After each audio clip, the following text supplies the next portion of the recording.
Hey, what is going on, guys? Jeff or Jewfree here, and today I did a commentary here, and I actually did this commentary before I got the gameplay, and I wanted to talk about the gameplay for a minute. The gameplay is a cool, quick match I got on NBA 2K13. I'm facing some kid who's probably very good at the game. He's 39-6, and I just smacked him. I mean, I was the Sixers, he was the Suns, so he's at a little bit of a disadvantage, but I beat him pretty bad throughout this game, so it's kind of fun to watch. The gameplay, because he quit at halftime, the gameplay is only like 14 minutes long. The commentary is only up, I think it's up to 9 minutes. It's somewhere in between 8 and 9 minutes. So there's going to be some empty space at the end. I'm just going to turn up the game volume, and you can watch with Steve Kerr and all the announcers at the end, and they'll be talking about the game the whole time. So I don't know, it might be kind of cool. If you're into watching basketball, go ahead and watch all the way to the end. But otherwise, if you're not really into basketball, you can stop watching after the commentary. I mean, it's just more basketball stuff.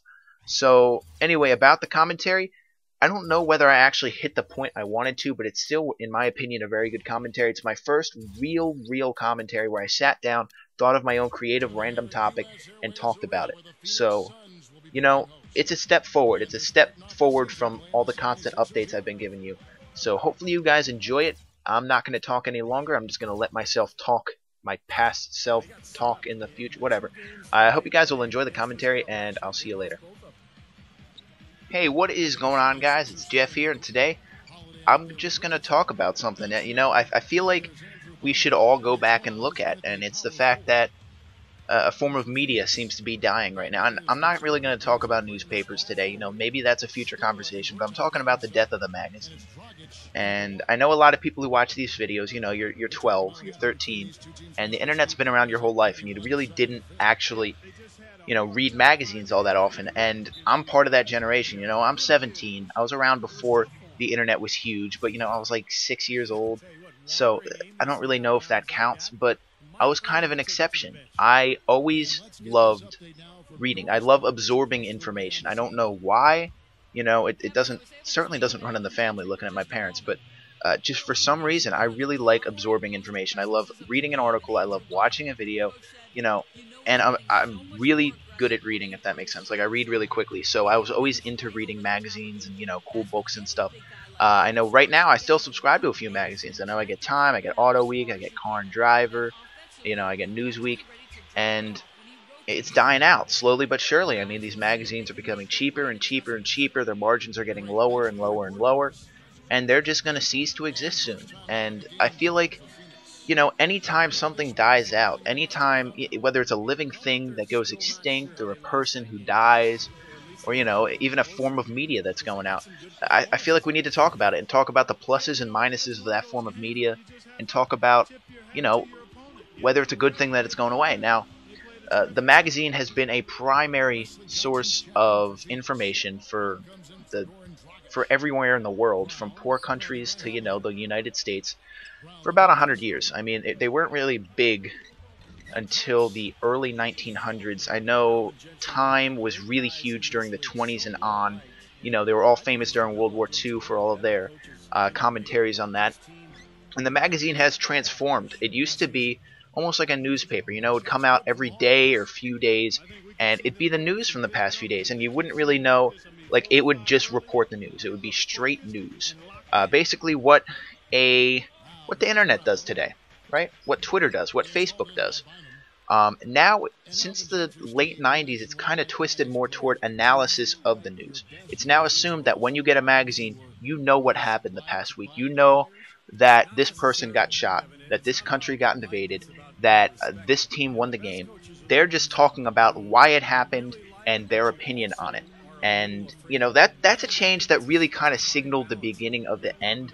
When you have to change your form, when you have to change the way you do something in order to survive, then you know that something's not right. And that was really the beginning of the end there. But, I mean, if you look back, some of the most significant things in the history of our country, of even the world in the last 100 years, have been in magazines. I mean, if you think about the 60s, if you think about the 50s, the 40s, I mean, the iconic images of those eras are the covers of magazines, the covers of Time, you know, the covers of Life magazine. They're all like the cover of JFK after he got shot. That's like the most famous newspaper, or not newspaper, magazine cover of all time.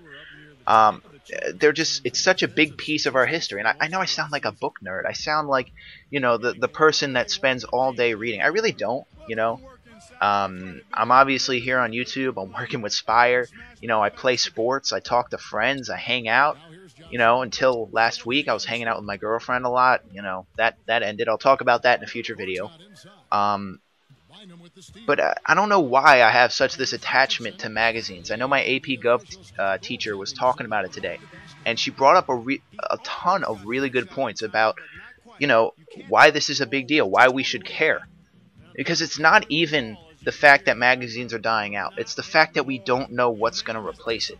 Obviously, it's going to have something to do with the internet. Obviously, it's going to be articles on the internet. It's going to be, internet newspapers. But right now, no one knows whether that model's sustainable. Right now, everything's ad-based. Everything's free on the internet. It's not going to stay that way. The internet's currently being monetized. I know I bring this up in like every video I ever talk about now. But the internet, hold on, I got a hiccup and I'm just stuck on it here. Alright, whatever. The internet's being monetized, and everything on the internet is going to change. It's even possible that within a few years it's going to cost money to watch a video on YouTube, because ads are not going to be a sustainable way to run something. You look at a newspaper, you look at a magazine, they're basically all advertisements now, and you still have to pay to get them. They're not free. Yes, there's the town. There's subsidized ones. Each town has its own newspaper. Each county has its own newspaper, and they're usually really cheap, or they don't cost anything at all. But the fact is that major things are going to cost money. YouTube might end up costing money. Facebook might end up costing money. I know that there's a new social network, app.net, that costs money. You have to buy a subscription to it, and then you're allowed to use it. And New York Times is doing that with their news. It looks like Newsweek is going to do that with their news. And I think as soon as Time goes out of print, they're going to do the same thing too.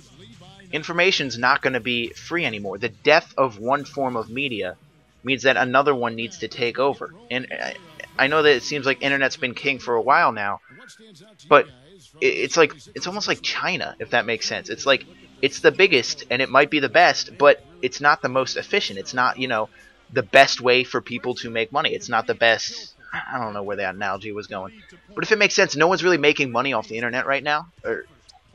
Now I'm turning it into an opinion thing. No one's making the money off the internet, my ass. But I'm trying to get this point across that the internet's not done being monetized, and by the time it is done, it's going to cost money to get information. It's not going to be free like it is now. It always has cost money to get information. Gossip's always free, but to get the facts, to get the points of views of the really smart people of this world, the really intelligent people, the writers, the people who are skilled at getting that information out, it's always cost money until now, and that's going to stop. It's just this transition period's happening right now in between the newspaper and the magazine and the internet, and in order to take the lead, in order to take over, the internet's taking on an image of being free, of being, inexpensive, open. That's going to stop soon. Internet's not going to be open anymore. I'd say within a few years. There's always going to be websites like Reddit. There's always going to be websites, like Dig, that are going to be pretty free, that are going to be relatively cheap or free and open, and always for the Wikipedia is another example for the spread of information. But day-to-day news articles, stuff that you would find in a newspaper, in a magazine, that you can find for free on the internet right now, that's not going to happen anymore in a few years. And that's what the death of the magazine means to me. It means that we're moving on. The internet's not going to be the way it is right now, and the world's not going to be the way it is right now. I feel like I just turned a really small thing into a really big thing. But obviously I'm rusty with the whole commentary thing. I haven't really done a deep-ish kind of commentary like this in a while. I don't think I really proved my point across. I might dip into this more in a future video. I don't know what gameplay this was over, but I did kind of like how I did this commentary, so I'm going to keep it. And I think I'm going to post it up, if not because it was a good commentary, but just because I feel like, a conversation needs to be started on this whole idea of this whole form of media, this entire industry just disappearing, just going away.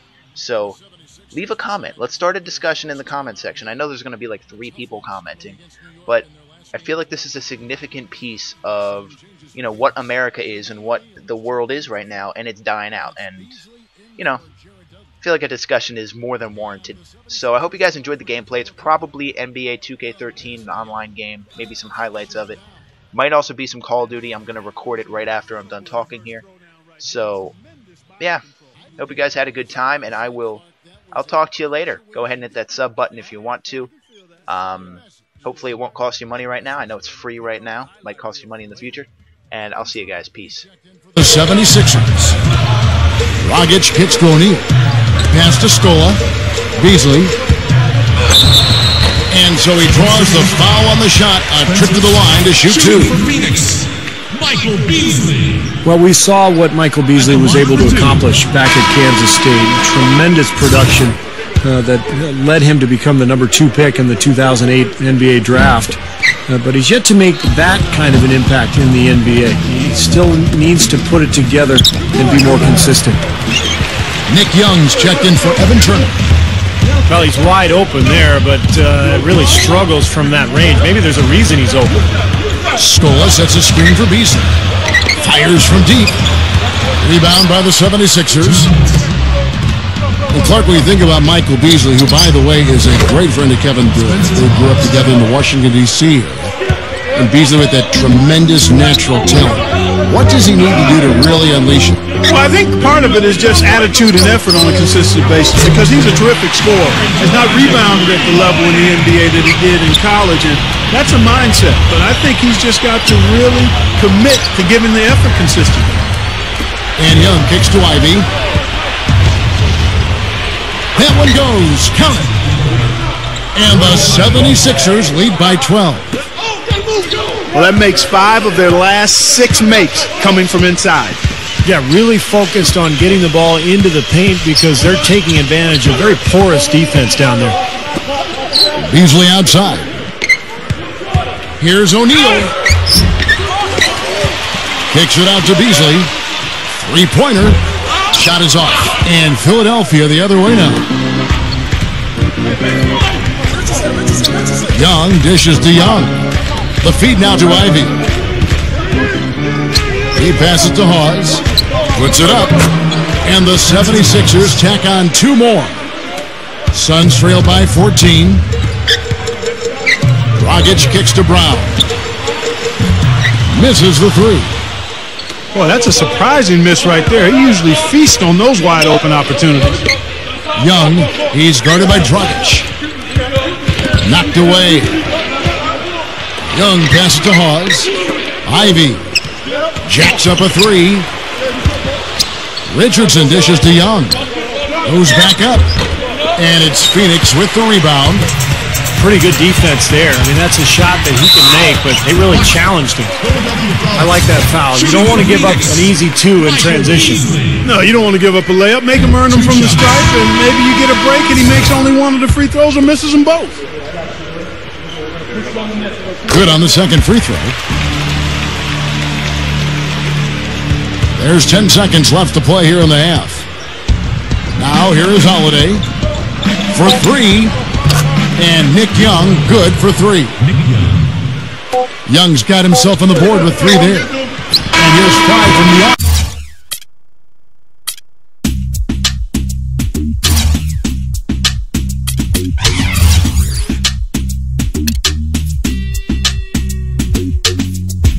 I go on and on, can't understand how I last so long.